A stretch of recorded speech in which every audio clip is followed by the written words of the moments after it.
Furtuu guddinaa bu'uura jijjiiramaa barnoota.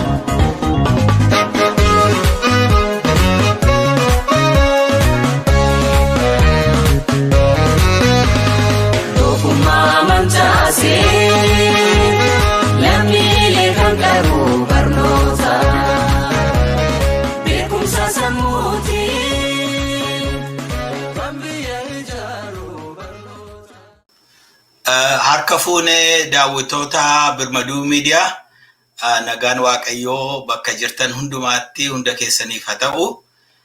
Guyyaa har'aatti sagantaa irreechaa amma yeroo gabaabaa gidduutti kabajachuuf deemnu ilaalchisee waa'ee irreechaa irratti nama qaalii nama guddaa keessummaa tokko qabadhee dhufeera. Keessummaa koo utuun turin wal simbarsiiseen kana booddee waa'ee kanaa haasofna akkasin nu daawwattanii kabajaan isin affeera. Keessummaan keenya guyyaa har'aa baay'ee beekamoodha. Nama jaarsaa, nama hayyuudha. Obbo Lubee Birruu jedhamu. Obbo Lubee baga nagaan dhuftani. Baga nagaan na eegdan. Ameen baay'ee isin galateeffadha. Obbo Lubeen naannoo lafa nuyi jiraannutti baay'ee namni baay'ee hedduutu beeka. Garuu tarii namni isin hin beekne yoo jiraatetti mee ofii keessanii yeroo gabaabaa fudhadhaati of barsiisaa Obbo Lubee. Haa ta'u ulfaadhu asirratti dhiyaachuu kiyyaafis warra nan beeknee fi ani bara biyya alaa kanatti waggaa baay'een ture. Haa ta'u maleedha ani kanan dhaladhee naannoo Shaggarii Tuulama keessatti dhaladhee guddannaan ergan jabaadhee Shaggarittiin baradhe. Mana barnootaa elementarii fi achi bahee bakka high schooliin baradhee itti aanee Bahar Daarillee deemee waggaa lamaan tokko baradhee tan ture. Saniin achi Shaggarumattan deebi'ee Shaggaruma keessan ture. Yeroo kana keessatti Shaggar ture Maccaa Tuulama keessatti miseensan ture. Isuma keessa odoon hojjedhu waggaa Maccaa Tuulamni bitaa mirgaan rukutanii Jeneraal Taaddasaa Birruu faan Hayilamaariyaam Gammadaa faan akkasuma Alamuu Qixxeessaa fi baay'een isaanii mana hidhaatti waggaa galan nu warri daa'ima turre waggaa sana ijoollee turre nun tumne jarri. Haa ta'u malee dhoksaadhaan madhee takka qopheechinee wal geenye taasofnaa turre. Gabaabsuudhaaf isaa san keessatti anarratti beekame nan qabame ji'a tokko na tursiisanii waan namni har'a dubbatu kana akkas godhanii akkasitti nu dhaananii nu fannisanii miila ol garagalchanii jedhamu kana hundumaa narraan ga'anii. Garuu nu nama xiqqoodha kan kana hojjetaa jiru. Ani filmaatan qabu dhoksuu fi ofii kooti fi hoo barbaadan na ajjeesan malee jedhee tan didee dhoomaan irraan argatinan bahee. Sanirraa naanee dhaabni biraa jira. Jennataan haa ciisu obbo Baarotuu wal beeka jara saniini biyya alaa jiru. Gibsii fi Siiriyaa fi Iraaqii fi Edan keessa jiru. Warri komraadonni keenya yookaan obboleewwan keenya isaanii wajjiniinis wal quunnamtii qabnaa. Achumaan garuu bakka amma hime kana waan namni Oromoon walitti qabamee akka itti jiraatu haasaa ture. Politikaa haasaa ture garuu Awurooppaa yookaan Ameerikaa keessa hin qabnu. Anaan wal quunnamaniiti akkam biyya alaa kanatti biyyuma fe'u kan Awurooppaa oo kan Ameerikaa ti hoggaa dhaqxee achitti akka dhaabni wayii dhaabbatu godhinaan jedhanii tolee hin jedheeni eegan tolee jedheeni as dhufnaan hin adabanne eechuman qabaa ammallee egaa bakka waaqaa jira sisa ibsaa jedhama isa biran qubadhe innillee isaan baay'ee walata karraa mana keessatti karaa maarkizizimii kanatti baay'ee inni kan cillaaffatu ture. Booda akkuma ta'ee innis karaadhuma koo dhufee egaa maqaa fiidistii kan jedhamu nuu baasanii Hayilee Fidaa ijaanuu arginee hin beeknu nuyi abbaan inni ta'es hin beeknu garuu Hayilee Fidaadha kan akkana isaan godhu nuun jedhani anaafsisee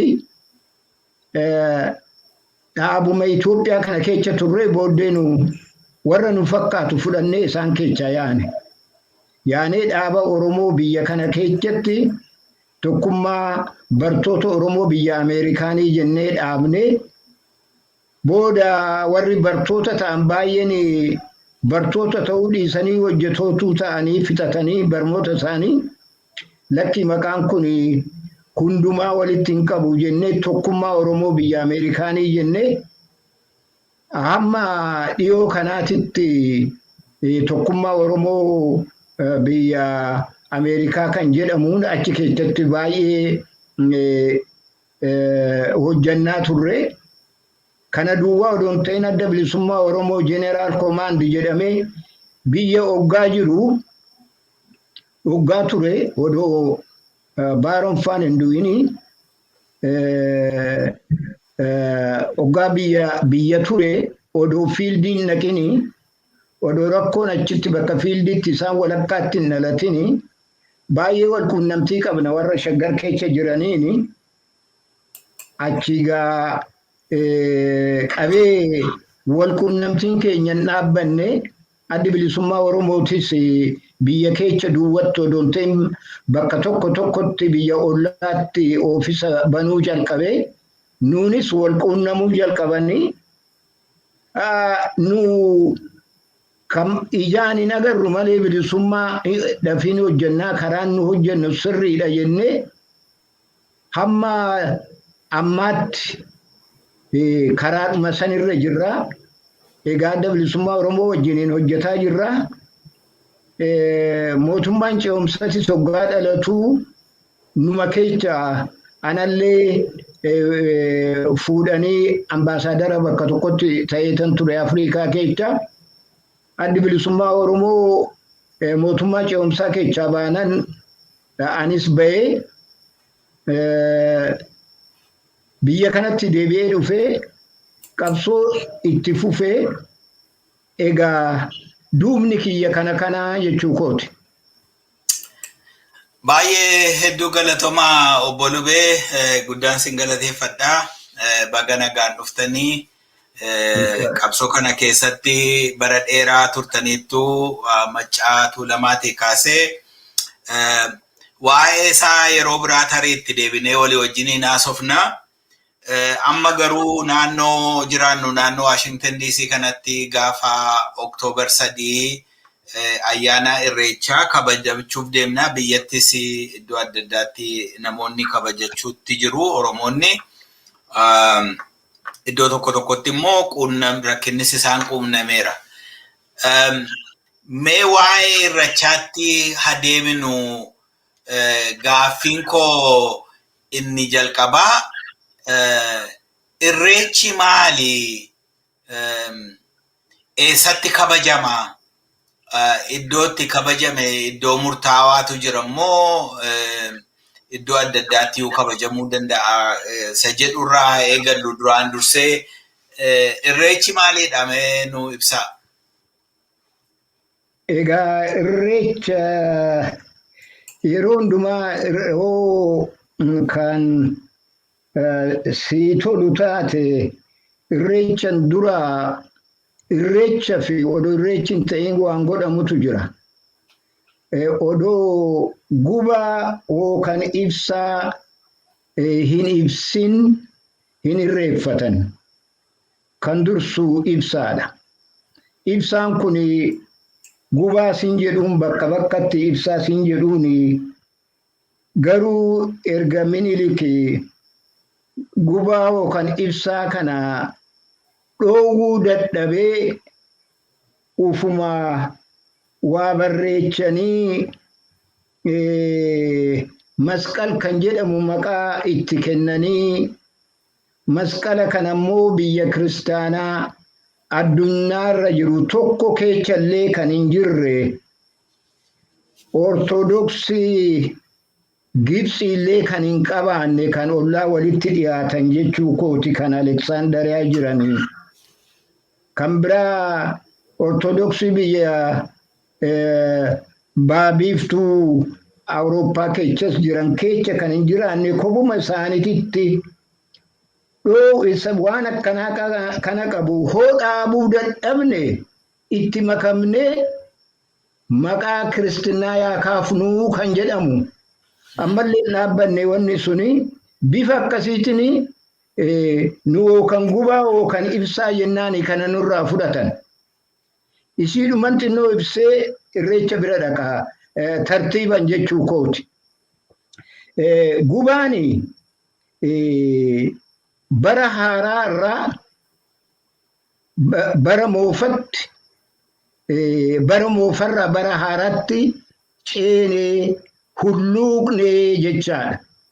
Namoonni tokko tokko numa beekamaadha hulluuqoo kan jedhamu jira waggaa guban booda. Hulluuqoon kuni bara gaariis ta'u yaraas ta'u garuu bara itti wayyaa'utti waan nu hulluuqsise jechaadha.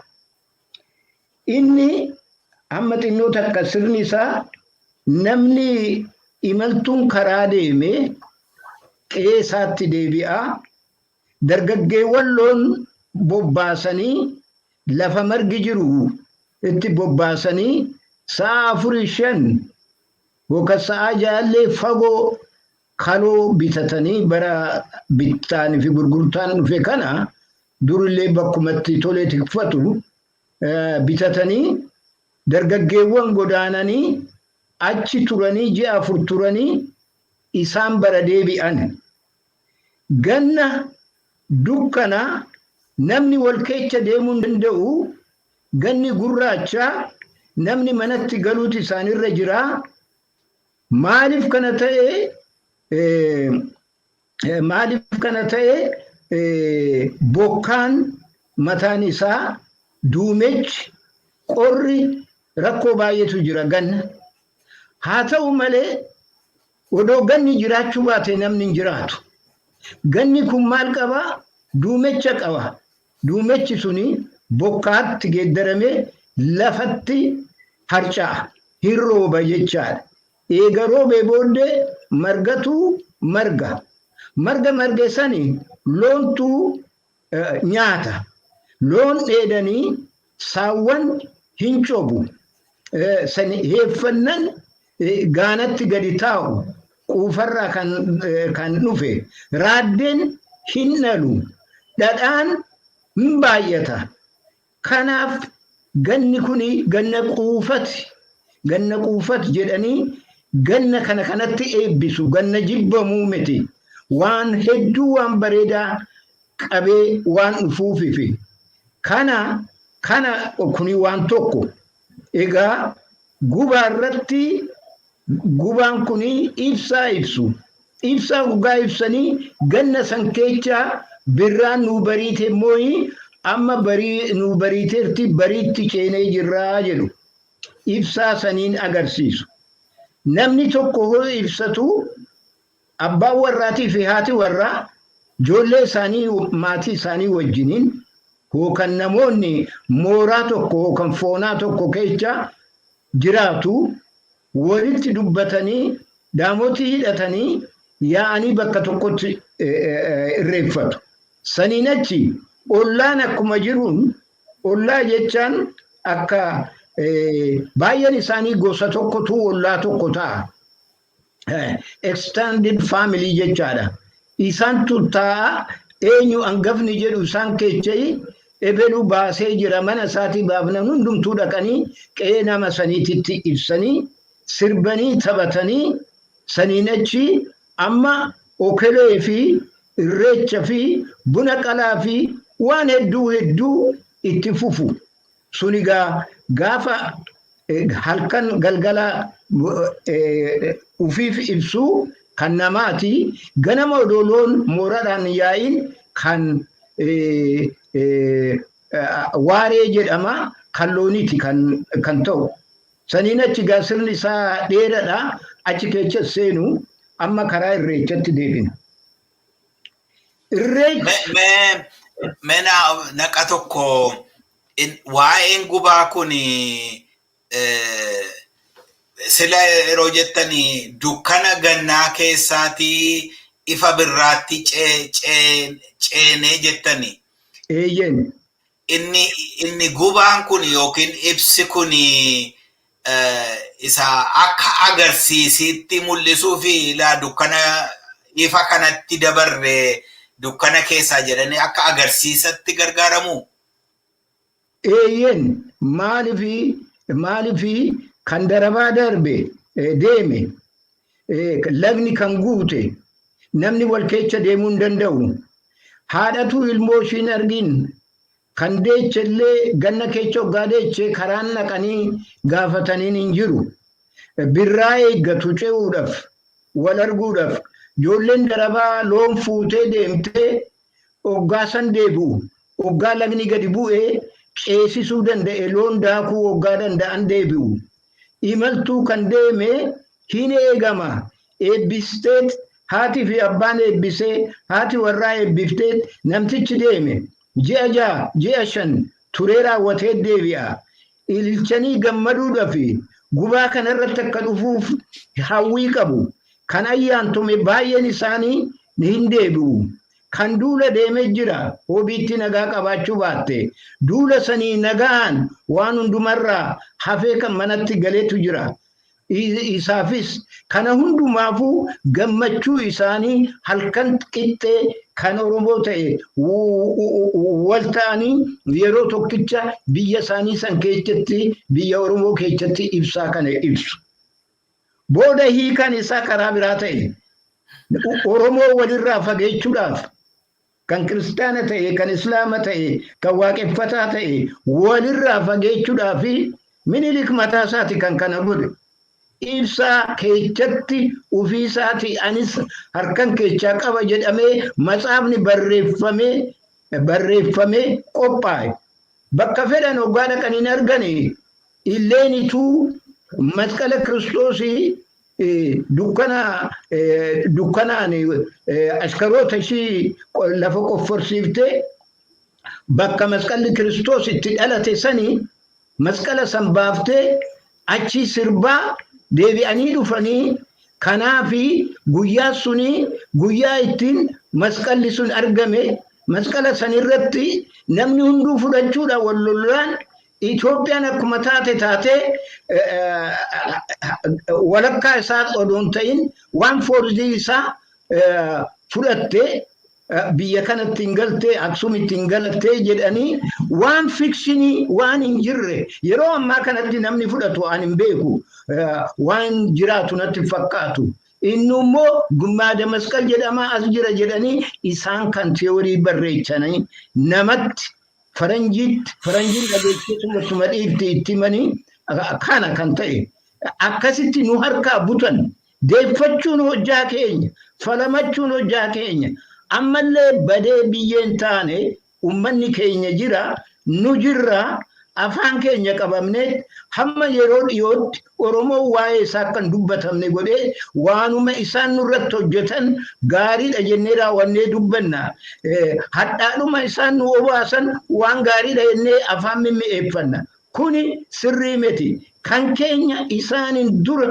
Oromoon kan dur qabu odoo abashaadhaan waliin arginiin dura kuni hafuun isarra hin jiru gubaas ta'ee irreechas ta'eedha akkas ture gaa kan gubaa kana isaan akka itti hiikkatan abbaan fedhe ilaaluu danda'a hin jiru Kaatolikii bira waggaa dhaqanii kanan qabani Ortodoksii bira waggaa dhaqanii kunuu Aleksaandariyaan dhiyoodhuma jira abbaa fedhe riisarchi gochuu hin danda'a hin qabani Protestaantiin hin qabu amantiin biraa hundumtuu kana hin qabani kan kana qabu Oromoo duwwaa isa immoo jaratu harka micciiree qawweedhaan nu sodaachisanii ufuma isaaniitii kiristinnaa kaasanii kana jedhanii raawwatanii haasa'u.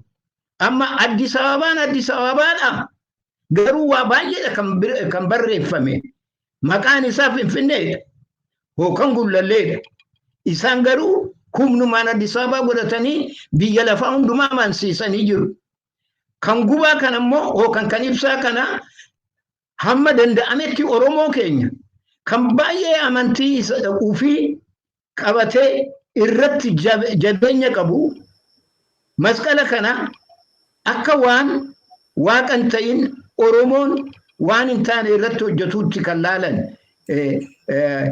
yaada gaarii hin qabaniif kuni hafuuti sarra jira nummoo doonduin ummata keenyatti nurra jira nama miliyoonni hoo dhaga'e namni tokko hin dhabamu kana sirnaan dhaggeeffatu jechuu kooti kana kan isaa amma hoo irreechatti darbe hoo baay'ee gaariidha itti fufaa tole irreechatti hoggaan darbe irreechi guyyaa waaqaf galata kennuuti waaqaf Oromoon yeroo baay'ee galata kennuu jabeecha maaliif namni tokko hoo waan tokko naa kenne kennaa isaa saniinan namicha naa kenne san yaadaadha. Waaqni waan baay'ee nuu kenne bokkaa nuu kenne marga nuu kenne kan marga silaa jedhe san dhadhaa nuu kenne sanyii nuu kenne lafa bareedduu nuu kenne laga akka dammaa mi'aawuu nuu kenne qilleensa bareedaa nuu kenne waaqni galata akka kenninuuf waaqni nurraa barbaada namni mataa qabu waaqaf galateeffachuudha waan xixinnaallee walii kenninee wal galateeffanna kana hunda kan nuu godhe guyyaa fi halkan kan nuu uume biiftuu fi addeechaf dukkana kan nuu uume waan hundumaa sirnaa wal qixxeechee akkatti itti dhimma baanu nuu godhe waaqa kanaaf galateeffanna kan karaa deemee fagoo deemee nagaan nuu gale kan maseentitti deeche kan dhibamaan fayye kanaaf waaqa galata kenninaaf kan loon nuu kenne loon keenyas marga jiidhaa dheedanii kan dhadhaa baay'ee nuu baasan fardeen kan nuu kenne kan diina irraa ittiin ufirraa dhoowwinu kan karaa ittiin deemnu kennaa isaa anis dubbadhee fitu kennaa isaa kana hundumaa fi irreeffanna kadhannee kan dhufuuf kadhannee kan dabreef galata kenninee fi kan dhufuuf immoo kadhanna kana gochuudhaaf akka gaaritti namni beekuun kan irra jiru namni nama wallola ollaan wallola dubartoonni wallolu dhiirrillee wallola lola isaanii kana ollaan hin beeku abbaan illee hin beeku niitillee hin beektu yeroo tokko haati warraasaa namichi akka nama tokko wallole beektu egaa namni nama wallole kuni hoo irreechi dhufe irreeffachuu hin danda'u araaramuuti isarra jira namichillee akka inni ooduun hin beekne akka inni namicha san jibbu waan isa godhe garaatti qabatee hamtuu garaatti qabatee akkana na godhee miti jedhee hidhii ciniinnate oggaa tokko taa'ullee gaafa irreechi jala ga'e namnillee walitti araarsuu baate ufumaan bakka inni jiru dhaqeet eebelu yaa obboleecha ko garaatti beekuun ooltu ani sitti dallanee tan ture irreechi jala ga'eera. Egaa kana garaatti qabadhee waaqa galata kennaayi. Anuu arrabni kiyya kan galata dubbatu miti. Obboleecha kiyyan jibbee sittan hamtuu yaade naa araarami jedha. Walitti araaramu. Gookan immoo ollaatu beeka rakkoo isaanii. Rakkoo isaanii ollaan beeke akkuma amma jedhe kana amma gaagubaan ga'eera. Gookan ibsaan ga'eera. Irreechi dhufeera. Ayyaanni tarree gale. Ayyaana kanaafi qulqulleechaa warri jibba walirraa qabdan qajeelfadhaa.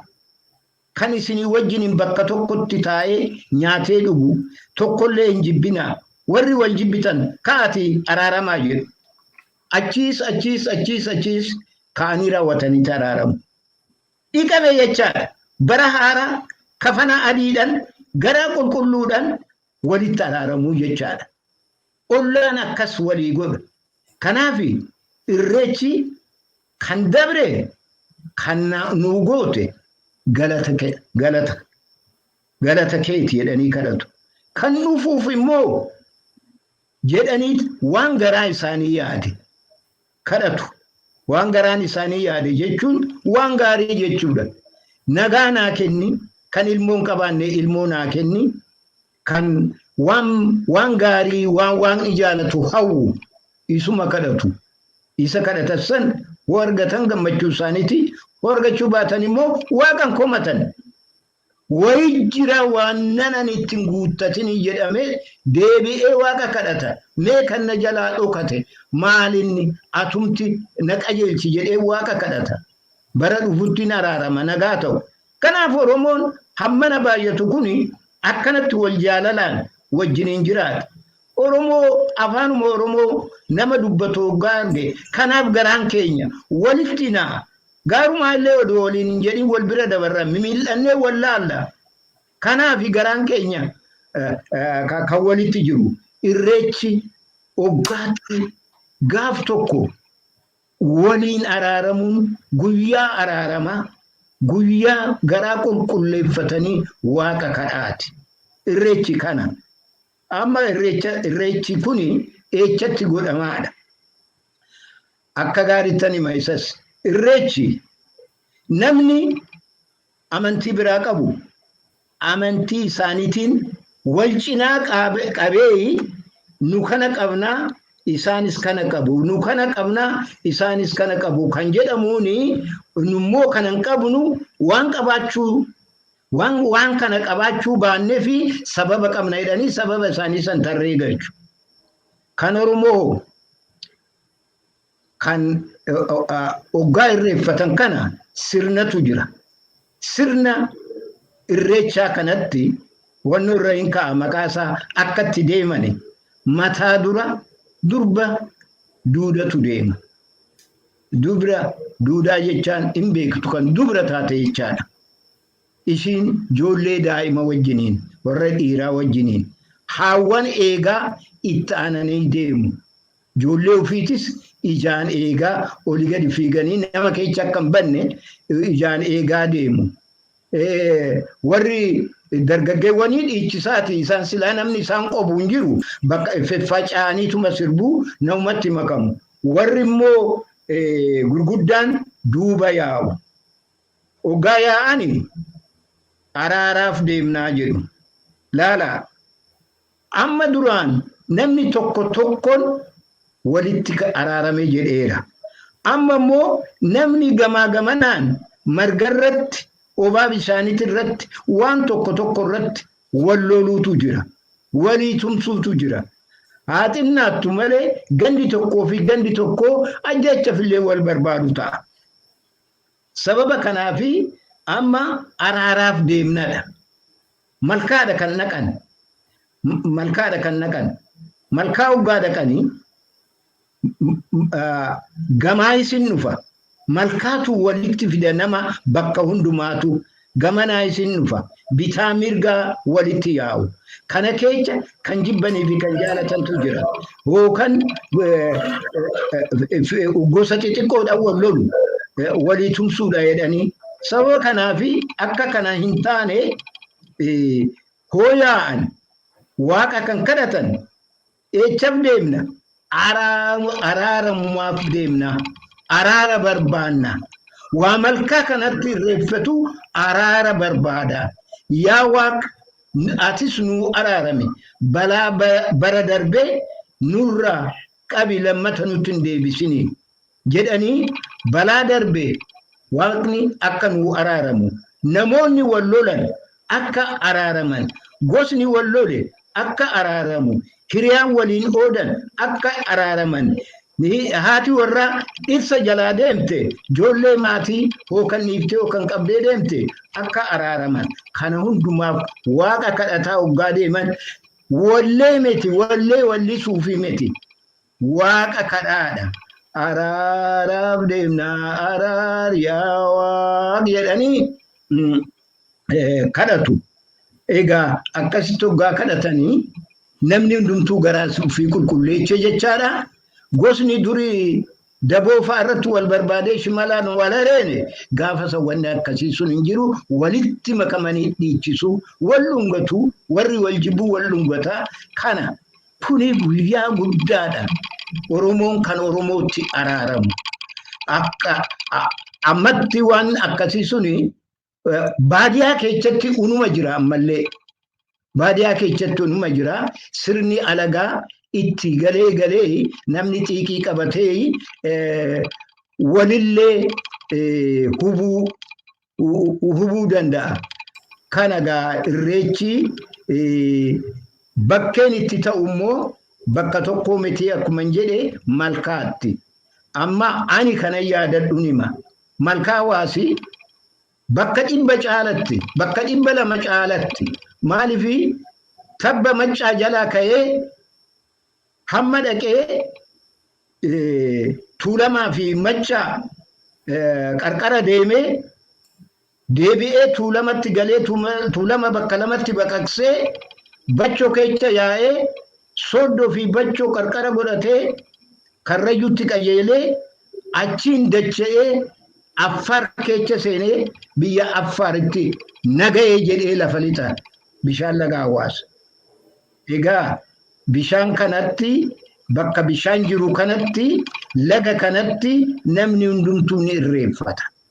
Lagni nama hundumaafuu kan wal qixxeedha. Nama hundatu ce'a. Kan nama hundaati. Ollaa isaanii odoo jiru malkaa miti bakkeessuun tokko kan laga Hawaasitti baranas in irreeffatu bakka tokko miti bakka 100 haroottis in irreeffatu. Haroo bal'aa leeki kan jedhan kana dambal yennaan nuyi biyyatti dambalittis in irreeffatu. Bakka hin maddine yookaan bishaan hin gogne bakka akkasiititti habaaboo qabatanii marga hammatanii marga jiidhaa kan waaqni isaanii jiise san habaaboo kan waaqni isaanii tole habaaboo keelloo nu qabannu kan faajjii keenya illee jirti tuni habaaboo ishii kan qabannu tuni oromiyaa keessa duwwaa miti kan magartu biyya waaqni uume keessa ani kana hordofeera wadhee argeera alaaska irratti illee hin argama bakka cabbii malee margi hin jirre argamu duwwaa odoon ta'in ammuma habaaba juuma kana keessa kan habaaboo waan ta'eef ani hin beeku waaqatu beeka nu warri oromoo garuu habaaboo kana akka mallattoo bara haaraarraa bara moofarraa haaraatti ce'isatti akkasitti qabannee raawwanne habaaboo fi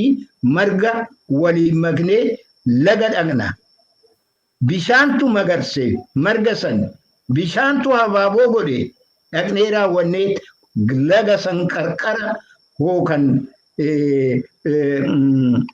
dambal san qarqara leeki san qarqara goonee namni sirnaan immoo abbumti fedhe hin bocu isaan keessaa kan biitti beektu jira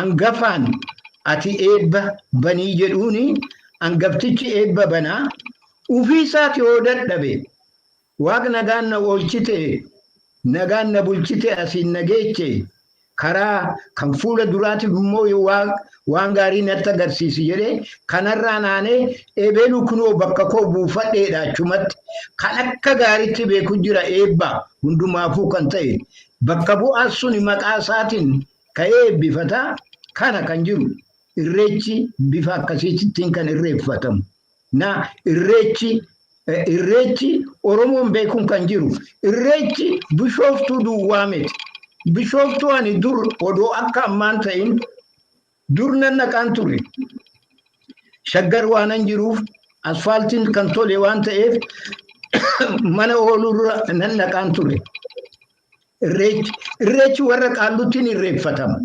namichaaf sagadu odoon ta'in qeessanitti baga kanaan sigee jechuu duwwaadhaaf kan irreeffatamu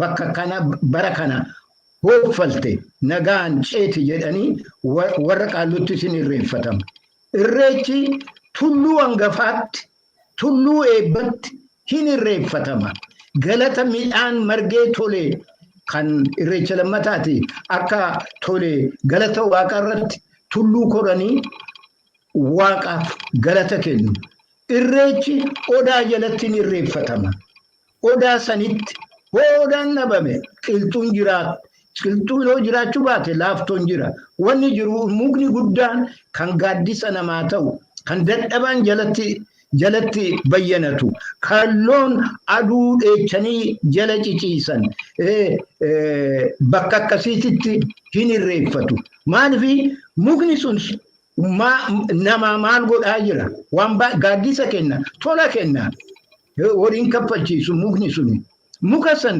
mukni hundumtuu qixxee miti odaan hangafa mukaatii jedha Oromoon ogaa himu odaan hangafa mukaati kanaaf odaa baay'ee jaalatu waan baay'ee irratti garuu muka isaanii kan jaalatan sani bakka mukaa sani jaalala irraan kan ka'e dhadhaa dibu dhadhaa dibuun muka sanitti amanuu miti kan namni biraa maqaa keenya balleessu kan muka san uume isa kan waaqeffatan kan muka san uume bishaan suni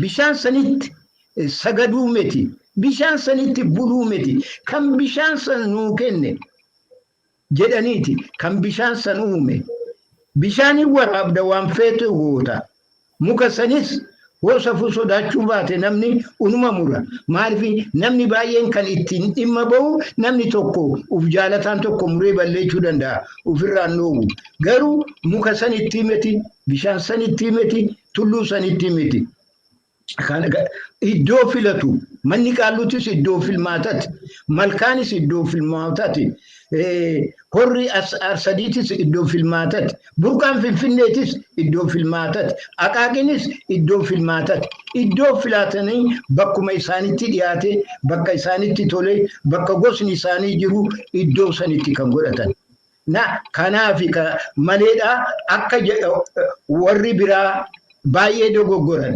obboleewwan keenya warra dogoggore baay'eetu jira warri jaalannu oromummaan warri oromummaadhaaf jiraatan oromoodhaaf jiraatan oromoo guddisuudhaaf jiraatan garuu barmoota hin ta'in alagaarraa fudhachuudhanii kana hundumaa akka waan Oromoo seexanatti buluu seexanaa sagaduu kuni kan seexanaati jedhu anuma fuulduratti ogaa aara natti mul'ata gubaa asitti ogaa gubnu namni tokko halleluyaa jette michoon takka kaatee raawwatte isin kan jette waan biraati fi anyway maaliif arra inni halleluyaanis maqaadhuma waaqati garuu afaan san nun beeknu maleedha afaan keenya nunuma jenna na isaaf odoon ta'in bakka biraatii dhufteeti kan akkas jette na waan akkasiisantu jira egaa gubaan kanaafi kan gubnu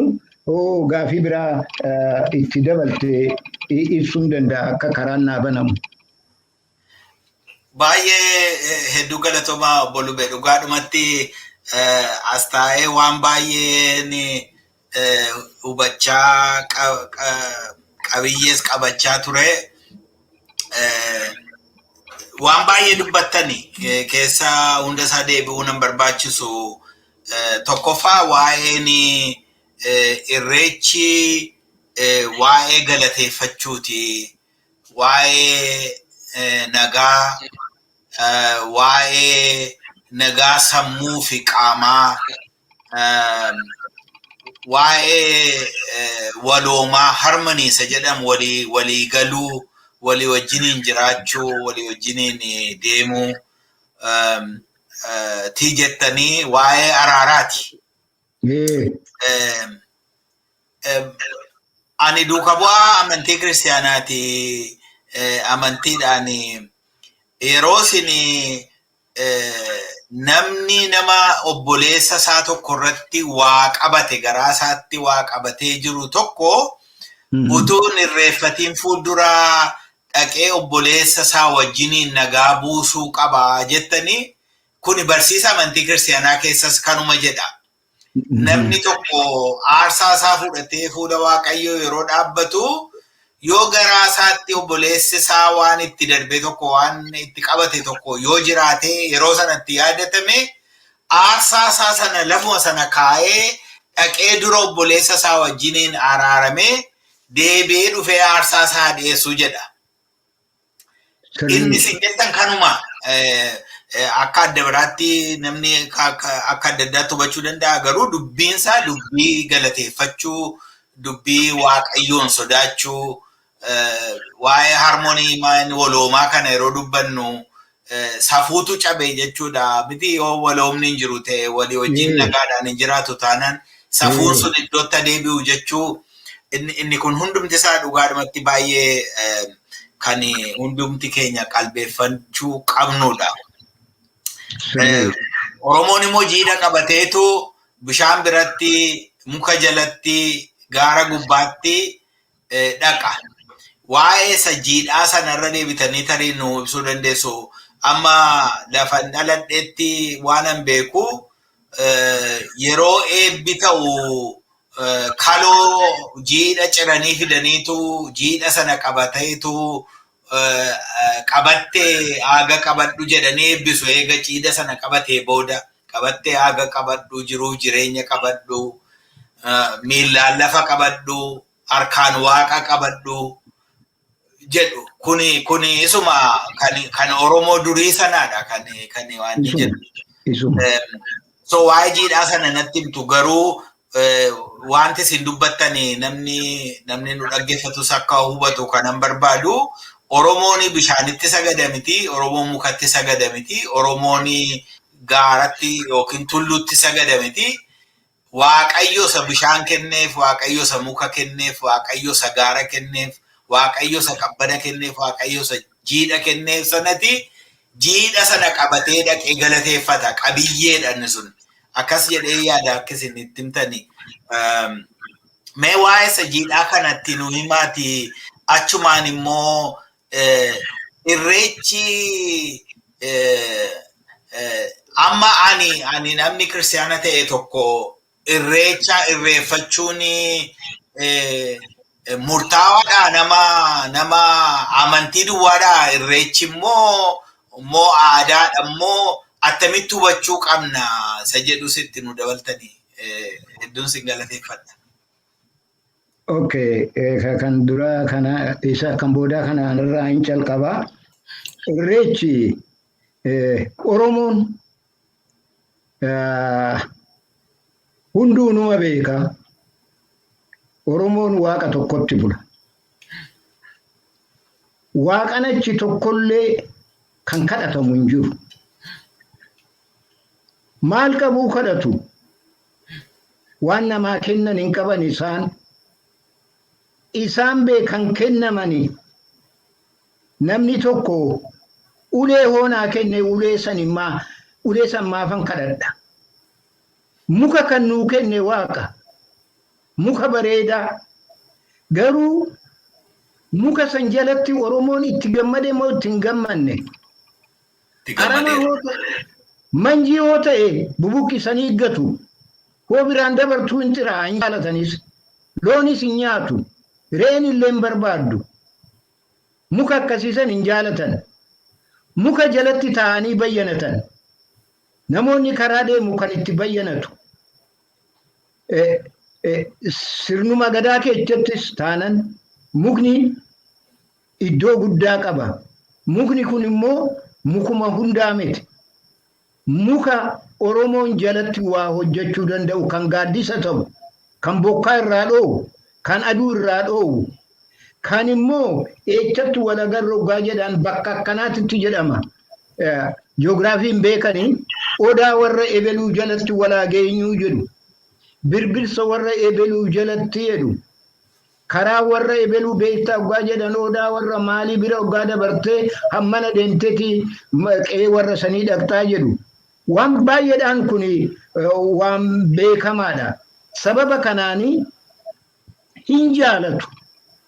Waan jaalataniif kan achi dhaqanii achi jalatti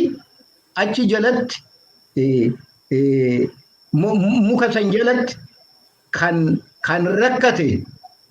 rakkate illee achi dhaqee beelaallee biyyaan qabnu hamman ani beekutti baran ani biyya jiru warri biraallee odaadhuma sallaalanii waan dhabu jedhanii dhaqu achi hoggaa dhaqan dubartoonni achi tataa'anii argu. Naggaadee karaa dabartuuf sarvisii kennuudhaaf namichi homaan qabaanne kan hoggaa arganii isaanumatu laatee fi owaasee biraa deemu. Mukni kun waan baay'eedhaan kan ta'u kana kan marga jiidhaa kana Oromoon jiidhaadha.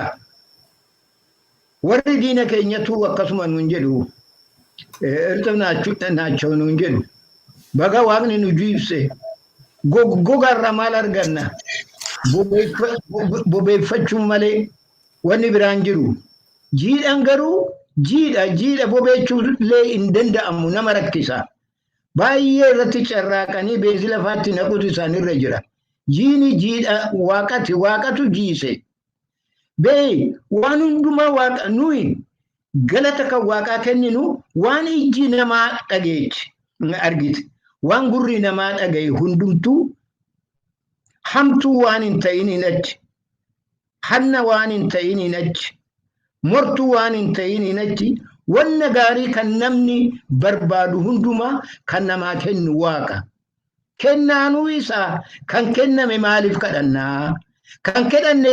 Kan kenname san maaliif waaqeffannaa? Namas ta'ee mukas ta'ee waanuma fedhe yoggaa ta'e suni kennaa waaqati kan kenname malee namni tokko oonaa kenne namicha sanan galateeffadha malee wannoo irsaasii wayii hoonaa kenne gurbaatti hin barreechi yoggaa naan jedhe. Ani irsaasii san nungachaan oolu namicha hoon arge nan nungadha. Hoon arge mataadha nan gadi jedhaaf. Kuni waan hin fakkaanne namni nun beekne nus keenyan dubbatanne dhowwamnee jirra. Oromoon ufii isaatii ufiidha dubbachuu kan calqabe 74 akka hamma barbaadamu hin dubbatin malee ani akkana kan jechuu jalqabe. Hamma ammaa isaantu waa'ee keenya hima.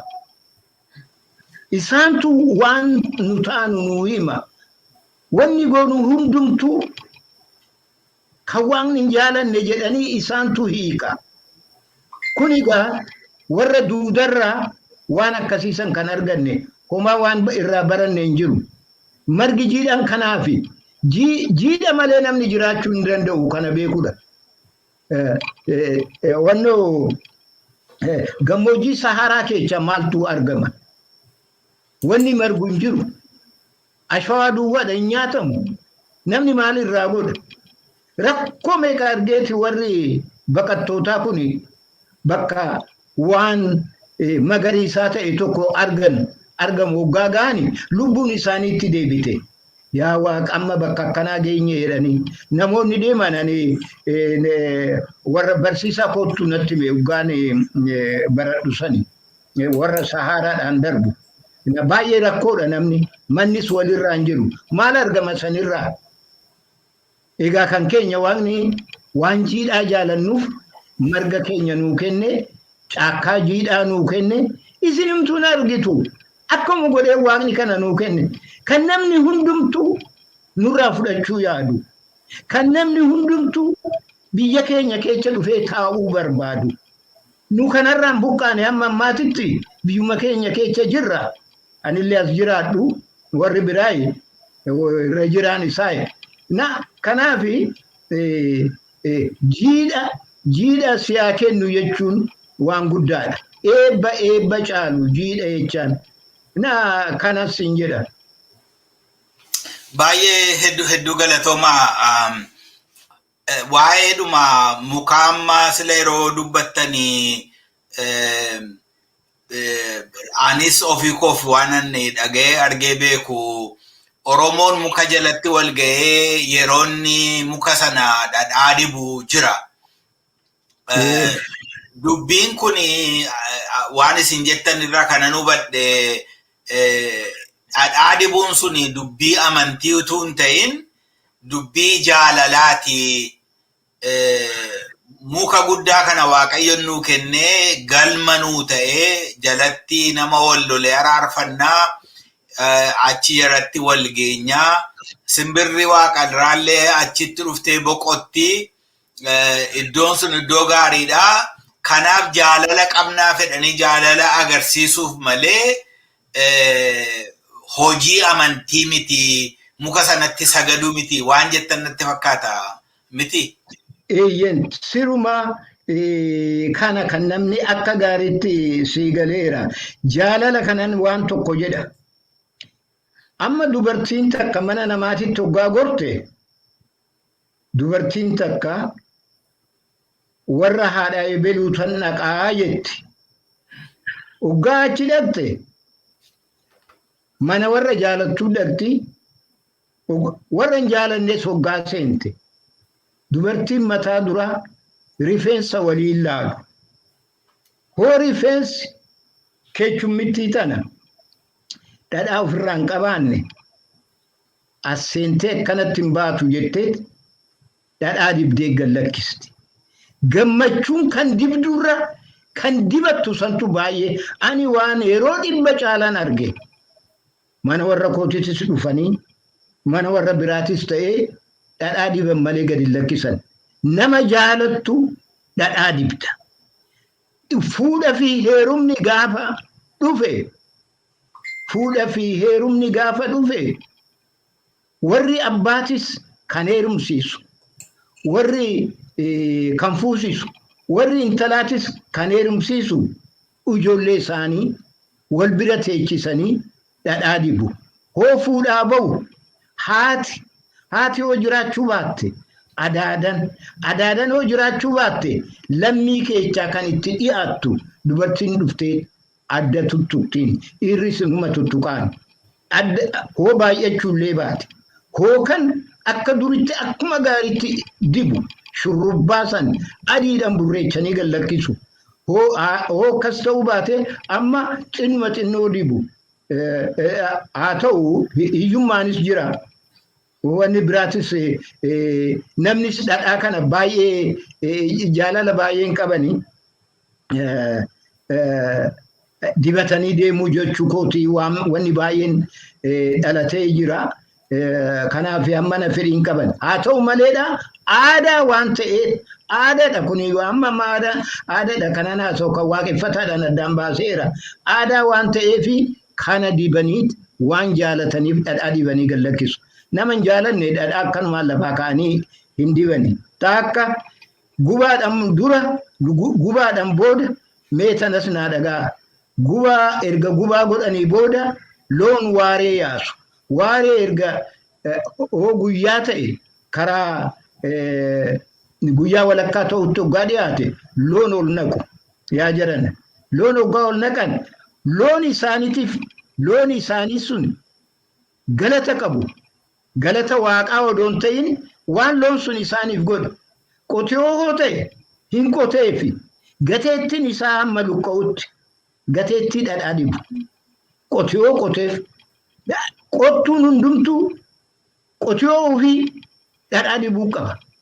Hoggaa irratti gateettii isaa taakka kan lammataa saawwan kan elmatan kan aannan kennituuf kan jabbileen yeroo tokko muchallee tasa ciniintee dhiigsitu kan elmitu sunillee tasa kan hubdu akkuma bargaafattee aannan kana itti kennitu maali tolli kana caale dhadhaadhi bumucha jabbilee daa'ima kan hootu adduma ishiitti dhadhaadhaan xinnoo tuqu farda ittiin gulufanii diina ofirraa ittiin ari'an kan biraa farda ittiin gulufanii diina ittiin ari'an kan yaabbatanii bakka miilan hin dandeenye fardi dhaqee achiin ga'u fardas dugdi isaa luqqa'eera dugda isaa dibu harreen midhaan baattee bakka abbaa manaa san buutee baattee dadhabee odoon jedhin hamma dhaananitti oggaa guutuu dullaadhaan haleelaa akkas godhe san haa ta'u malee galata qabdi ishiidhafis ishiis dugda ishii dhadhaa dibu gaangillee akkasuma dhadhaa dibu waan loon mana keechaa buna oggaa qalanii fixan dhadhaa dibaatu jalqabama dhadhaa diban loon mooratti nammanii yookaan foonatti nammanii loon sanii waan isaanii godhe isaaf galata kennu kanaafi dibuun dhadhaa dibuu kan jedhan warri dhadhaan qabaanne muka dhiisii ufiifuu wanna dibatan hin qaban waan qabnuu fi qabeenya keenya hin irraa fi warri biraa ufuma keenya kuusamee maal godha dhadhaan hin qabuu kana godhan warri hin qabne immoo diban kanuma kan jiru waan dhadhaa dibuu kana waaqeffachuu miti waaqaa jedhate warri dhaggeeffattan waaqeffachuu miti kuni ufis jajuu fi miti cinaas gulufuu fi miti meenuu ufii keenya ogaa dubbannu nu dhagaa matsaafarraa dubbisuu duwwaa odoon ta'in kan saafamee hin jiru innis waa'ee Oromoo kan himu.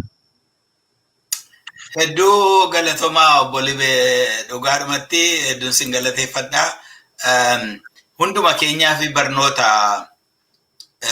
akkuma beeknu yeroo dheeraa fi akkaataan jireenya keenyaa kun nu jala miliqee gabrummaarraan kan ka'e baay'een keenya aadaa keenya hin beeknu.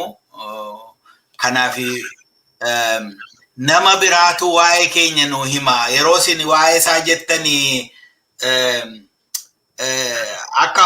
akka seenaa tokko kanan dhaga'e namichi hoolaa baadhateetu gabaatti geessaa jedhani namoonni gargar fagaatanii dhaabbatanii inni duraanii maal namichoo maal taate nagaa miti maaliif saree baattee deemtaa ittiin jedhe namichi hiikoo simmaraate taa malee lakki saree miti jedha ammas siqeeroo siqumoo adda biraanis maal taate namichoo maaliif saree baattee deemtaa namni kun itti daddabalamee nam 3 4 5 yeroo jedhu namichi deebi'ee dhumarratti isuma argu hoolaa ta'uusaa isa beeku sana ani dhuguman saree baadhaa jedhee ofirraa baasee gatee jedhani. Diinni keenya kan inni godhu aadaadhuma keenya isa miidhagaa ta'e isa nagaa ta'e garuu nu harkaa gatuu waan barbaaduuf akkuma sila jettani waa'ee jiidhaa, waa'ee bishaanii, waa'ee mukaa, waa'ee tulluu kana hundumaa yeroo laallu waa'ee qabeenyaa keenyaati. Diinni sun biyya keenya kan inni dhufe qabeenyaadhuma kana barbaacha dhufe, jiidha kana barbaacha dhufe, bishaan kana barbaacha dhufe, muka kana barbaacha dhufe, gaara kana gargaacha dhufe. Garuu nutti immoo ni sareedha jedhee nutti meetu akka nu irraa baqannee fagaannee isa kan keenya sana ganne kan isaan jedhani isa haasaa isaanii tirikti isa jedhan sana naareetiivii isaanii akka nuyi fudhannu nu godhe. Kanaaf inni kun isa kanarratti yaaduun akka nuuf ta'u natti dhaga'ama. Gaaffii tokko sila sin gaafadheen ture irreechi kun amantiidha moo aadaadha isa jedhu mee isa dhiichisaati naa himaa dubbiinsaa yookiin purely amantii duwwaadha ammoo purely aadaa duwwaadha ammoo wal keessa makataadha tam dubbiinsaa isa jedhu. Irreechi galata waaqaa kennuudha. Galata guyyaa ittiin waan argatan waaqaa kennan. Namni Oromoon guyyuma guyyaadhaan gara waaqa galateeffata waan argate. Garuu baay'atanii gurmuu guddaadhaan namni tokko kophaasaa yookaan warri tokko kophaa isaanii jiraachuu hin danda'an. Biyyaa wajjin hin jiraatu. Kanaaf kan biyyaa wajjin walitti yaa'anii irreeffatan bakka tokkotti filatanii bakka namni hunduu beekutti irreeffatu kanaaf malkaa kan filatan. Achitti hoggaa filatan bakkeessun bakka itti garaa tokkoon garaa qulqulluudhaan kan wallolee araaramee waaqa kadhatu achi dhaabbatanii walii wajjiniin waaqa kadhachuun waaqa tokkicha kadhachuun wanni ijaan argan tokkollee hin jiru mukaa miti kan yaamu kanan jedhan yaa bishaan nanan jedhan waa'ee bishaanii kanan himee jedha amantiin bishaan biraa dhabde jirti kanumtu Oromoo kun maaliif waaqeffataa ta'e amantii tokkollee ilaaleetan ture kaatolikiin qaba protestaantiin qaba ortodoksiin qaba Jaawobaan qaba, Hinduun qaba, biyya baay'eedha bishaan biraa qaba. Namumti isaan bishaanitti nagadu kan jedhame hin jiru. Kan Oromoo hoggaa ta'e waan gaarii kana hoggaa qabaannu kan keenya garuu maqaan isaa bishaanitti sagadu. Hin sagadan, Hindiin hin daakti. Nu qarqara dhaabbannee tabaaboo lafa naaqna. Seenanii daaku. Laalibalaatti hin daaku turani gaafa xinqataa ija kottu arge ammallee hin dhufa dhugaa xinqanni dhufe laaluudha sirritti hin daaku turan bishaan biraa qabu. Bishaan itti naqan maleedha kiristinnummaan isaa sartifikeetii kan jedhamu sartifaayin ta'u namni tokko akka kiristaanni ilaalutti. Bishaanitti garuun saganne. Qeesiin itti naqu suni sirna san guutuuf maleedha bishaan kanatu waaqa jedheeti miti sirna santu guutama. Kan Oromoo ta'e garuu karaa hamtuutti kan hiikamu isaan bishaanitti sagadu. Bishaanitti kan sagadu tokkollee hin jiru. Kanaan odoo akka kan ufii ilaalanitti kan Oromootis odoo ilaalanii gaariidha. Waan waliin qabnu wanni biraa hoo dhabame bishaan waliin qabna. Akkas jechuun isaanirra hin jiru. Re'een maal jettii jedhanii inni taa'uuf inni illeedha. Mammaakatu jira. Karaa biraatti hiikamuu danda'a biraan darba. Haa ta'u maleedha akka bishaanitti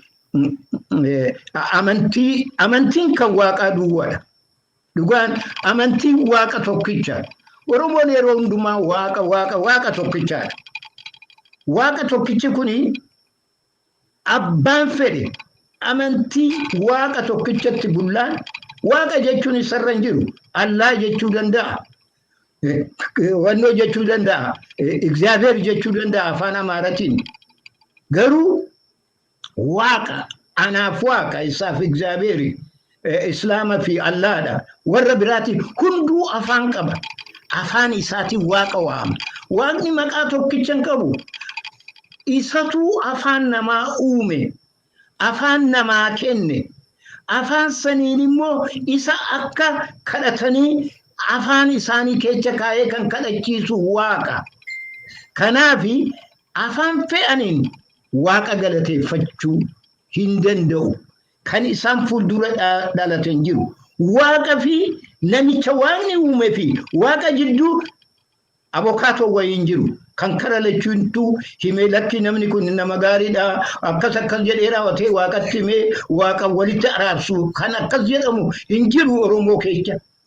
Anatu waaqatti dhiyaata namicha dhufee sin araarsa jedhu. Anis innis waaqatu laphee keenya laala. Xurii ofirraa qabna xurii keenya kan laalu isa. Xurii keenya saniin galata kennine dhiifama nuu godhi jenne waaqa oggaa kadhan obboleewwan keenyan oggaa araaramne waan hin gammada. Dhiirri fi dubartiinuu ol fuudhan waan hin gammada. Kan karaa deeme nagaan lagacee warra isaa oggaa ga'e waan hin gammada. Namni biyya bulchu akka waaqatti oggaa bule waan hin gammada. Waaqarraa citu waan baay'eerraa nama kuchisiisa. Kanaaf lakki amantii irreecha dhaquun sirna. Sirni suni aadaadha. Dhiisuu hin dandeenyu. Nafa keenya keessa seenee jira. Hammeenyaa miti. Wal geenyee wal arguu nama tokkoon agarree arguu.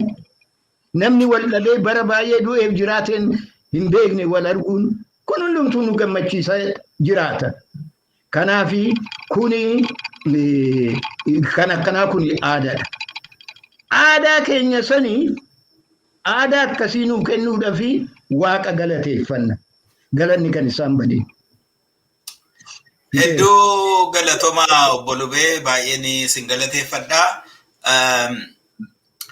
Jalqabarratti akkan sila dubbadhe naannoo Washington DC'tti gaafa October 3 irreecha kabajachuuf deemna. Waa'ee isaa waan dubbattanii waamicha gootanii dhaamtanii yoo jiraate isatti nu dabalaati sagantaa keenya gara raawwachuutti deemsisna. Bareeda. Irreechi kuni kan Washington kun seenaa guddaa qaba. Biyya alagaatti Oromiyaadhaa alatti biyyuma Itoophiyaa sanuu ta'ee impaayirii sanuu ta'ee biyya alagaatti irreechi kan calqabame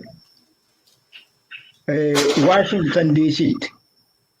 Akkuma duraan hoggaa erga Silaasitti meesanii qabsoon Oromoo poolitikaadhaanii bilisoomuu duwwaa odoon ta'ini aadaadhaanis bilisoomuu waan ta'eef waan qabnu san ba'aa miti rooppilaan gatii nutti hin dabalu aadaa san qabadheen biyyaa baye. Biyyaa baanan kan poolitikaa haa ta'u kan aadaa immoo warra fedhii qabaatan Oromoo akka kooti walitti guuree irreecha akka irreeffatan goosifame. Bara 1986 biyyanatti kan calqabame Washingtonitti. Ergasii biyya Ameerikaanii keessatti iddoo baay'eetti baruma baraan warri haaraa jalqabus jira. Homaa turtee hin jedhamu. Yeroodhumaan namni wal fakkaatu jiraate walii dhaga'u jiraate godhachuu danda'u irreechi calqabame. Irreechi Washington irreecha seenaa qabu. Bakka mataa dura biyya alaatti itti calqabame. Irooppattis hin calqabamne, Iriguttuu hin calqabamne, Oromiyaadhaan ala.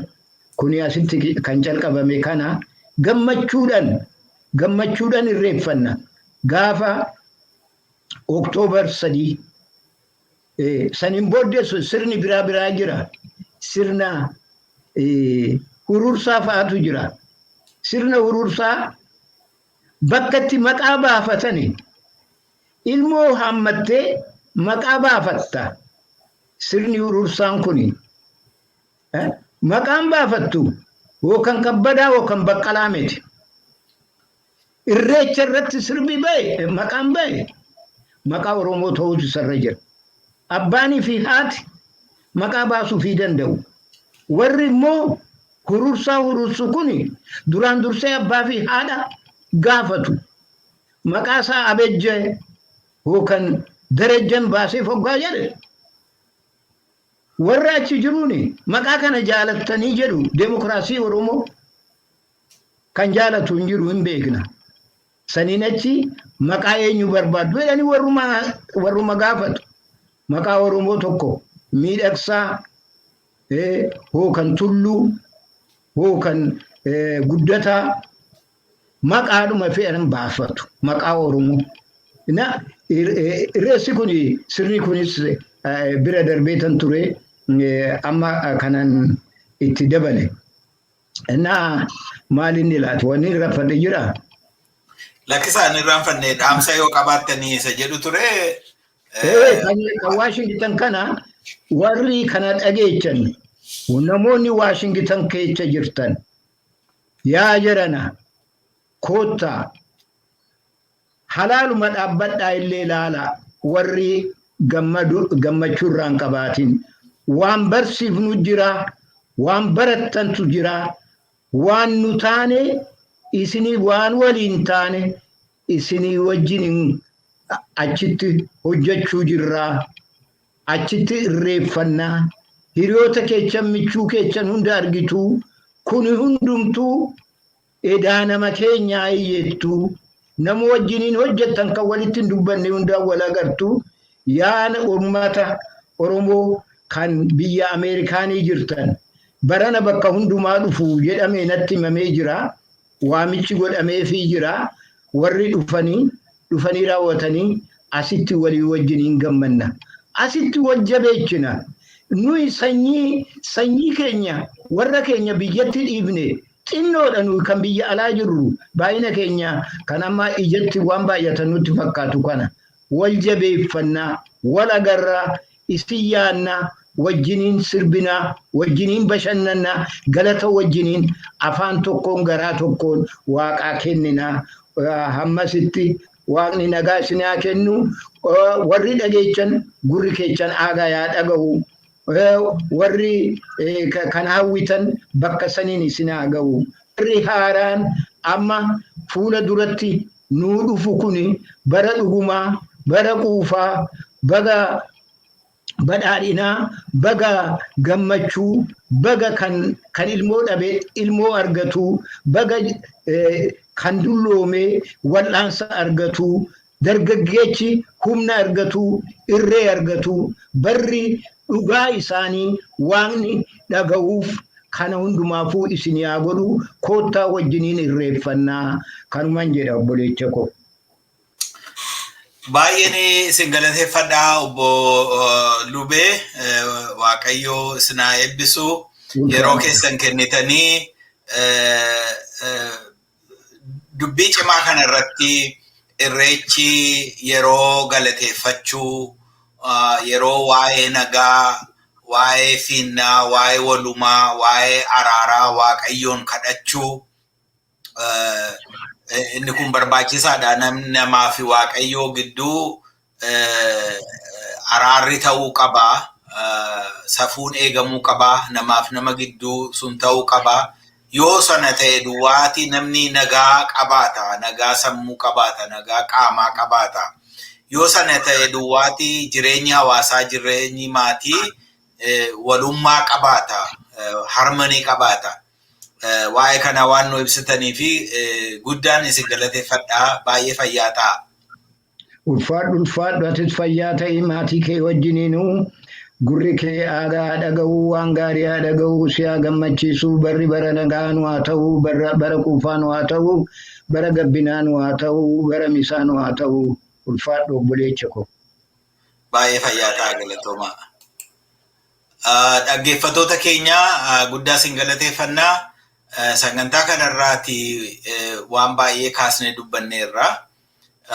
Keessumaati namoota baay'ee biratti dhimmi keenya dhimmi Oromoo kun yeroo hundumaa dhimma loliisaa ta'e dhimma ittiin tuffachuu gannama qabuu ta'e karaa baay'ee miidhaan nurra ga'aa tureera. Yeroo baay'ee finummoo waanuma alagaan nutti mee waanuma inni nuun jedhe duwwaa dhaggeeffanneetu kan keenya isa ta'e sana kunuunfachuu guddifachuu dadhabnee dagannee yeroo tokko seerarraayyuu baanee warra nu hamatu sana warra gannu qabu sana wajjiniin walii gallee yaada isaanii fudhannee ofii keenya gadi qabu ofii keenya tuffachuu ofii keenya irratti hololan taane oofuu jalqabne kanarraa deebi'uutu nurra jira sila keessummaan keenya akka jedhani yeroo baay'ee nama biraatu waa'ee keenya nu dubbachaa ture. Amma garuu yeroonsaa yeroo nuyi waa'ee keenya dubbatannu ta'uu qaba. Akeekni Birmaduu Miidiyaas isa kanaadha. Kan inni xiyyeeffatu Oromoodha. Kan inni xiyyeeffatu saba saballaadha. Namni kun waa'ee mataasaa nama isaarraa, lammii isaarraa, nama isa jaallaturraa, nama gaarummaa isaa yaadurraa dhaga'uu qaba. Yoo namni dhiyeessu suni waan dogoggore qabaate nummoo karaa ittiin sirreessinu warri kaan warri isa caalaa beeknu na jiran immoo karaa ittiin sirreessinu, karaa ittiin goonu, karaa ittiin fooyyessinu walii wajjiniin naasofne barnooti keenya kun jireenyi keenya kun nuuf ta'a. Walooma waa'ee waloomaa harmoni walii wajjiniin walii galanii jiraachuu waa'ee isaa haasofneerra. Waa'ee fiinna sammuun namaa qaamni namaa nagaa ta'u. Afaanii warra Ibraayisxiitti shaaloom jedhu. Shaaloomiin kun isa nagaa jedhanii oli sammuun namaa nagaa, qaamni namaa nagaa, yaadi namaa nagaa, nagaa guutummaadha jechuudha. Fiinnaan kun isa kana fakkaata. Waa'ee isa kanaa ofii keenyaaf akka barru, akka hubannu. Dhuguma Oromoon akka namni bara dheeraa dubbachaa ture mukatti sagadaa, bishaaniif sagadaa. Dhuguma Oromoon waaqa tokkicha malee waan biraa qaba. Isa kana yeroo itti yaadne wanta dhugaa ta'e, wanta sirrii ta'e, wanta qajeelaa ta'e sammuu keenya, yaada keenya, qalbii keenya, hafuura keenya qajeelchinee hubannaa fudhannee akka ilaallu isa kana gochuudhaaf dhiyeessii ammaarraa marii godhame kanarraati akka waan baay'ee argattanii abdii godhanna. Gara fuulduraattis sagantaa kanaaf kan kana fakkaatanii adda addaa waa'ee amantii, waa'ee dinagdee, waa'ee siyaasaa, waa'ee nageenyaa, waa'ee fayyaa, waan guutummaa namaa ilaalu, guutummaa namaa hafuura isaa, qalbii isaa, qaama isaa, jireenya isaa, hawaasa isaa, maatii isaa, waan hundumaa waan ilaalu irratti amma dandeenye yaada adda addaa, marii adda addaa qopheessinee isinii dhiyeessina. Isinis immoo karaa ittiin wal tumsinu, karaa ittiin wal gargaaruu irratti yaada keessan nuuf hira. Sagantaa waan akkas fakkaatu nuu qopheessaa jettanii waan yaaddan ennaa jiraate nuuf hima.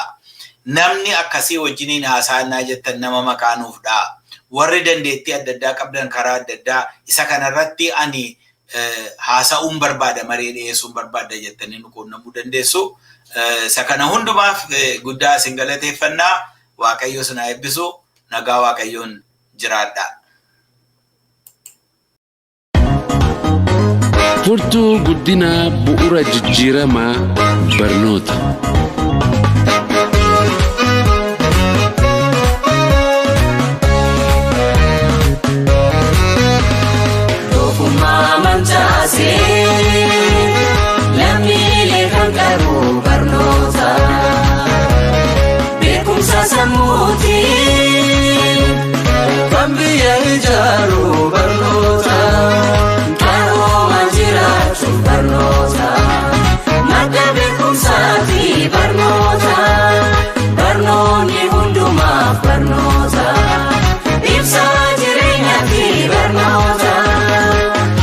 Lammiin barnoota qarame biyya ijaara barnoota cimaa.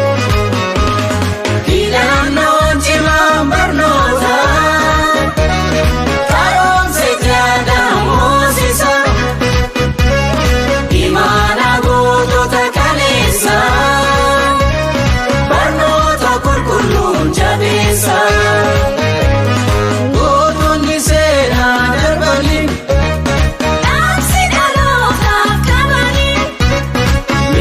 falmachuu lammiikoo cimaa bararraa jedhanii kan Muhammadaaru barata barsiisa. Qorannoo kaliiru rakkina hawaasaa beekumsaan ijaare kan lammii jijjiiru. Itti xiyyeeffatu. qulqulluu yaa barsiisaa boca keen ibsamaa lammii fi biyyi kee hundarraa guddaadha biyyaa fi maanaan kee bu'aadhanii madaalii dhamaa fi dabdabee yaa barataa yeroo kee qusadhuu ittiin fayyadamii dursii of gaafadhu beekumsaan sibii baradhu qoradhu tajaajili lammii.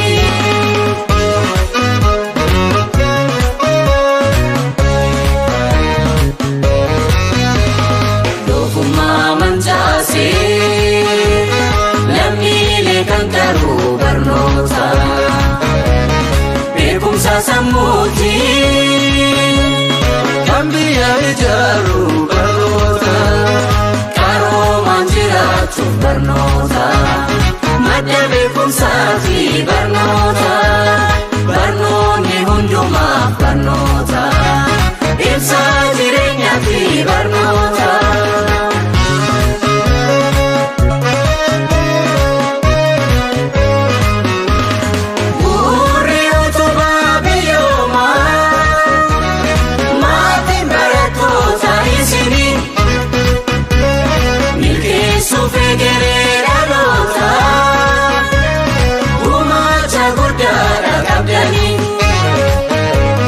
Barnoota tiichiksaa ijoollee tumsaa jabeessaa hirmaannaa lammii biyyaa fi addunyaa tolu barnoota qulqulluu ijaarraa uumama dhalcheerraa sirnaan qoratanii kan dhunkumaachanii kalaqa isaanii kan of waamsisanii addunyaa gubbaatti. Icciitiin milkaa'u bu'aa barnootaati. Icciitiin milkaa'u bu'aa barnootaati. Yaa barsiisaa beekumsa arjoomtee kan qartu sammuu.